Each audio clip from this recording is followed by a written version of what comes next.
This is a smart ventilator project. So initially,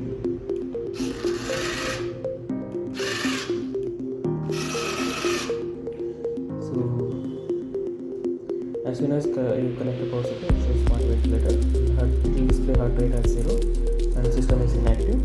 So if you press this is the start button of ventilator, start and stop. So this is actually heartbeat sensor. So the cursor can place the finger over here. So you can notice here the pulse is coming.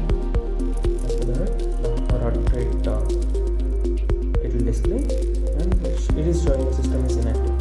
So now if you press this system active button,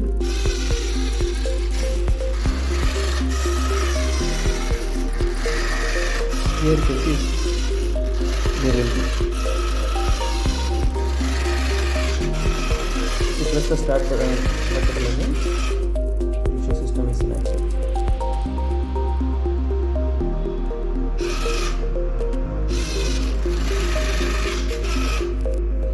So it is continuously monitoring. We are measuring for every 5 seconds. It will display our heart rate, and whether the system ventilator is active or inactive, it will display in the LCD.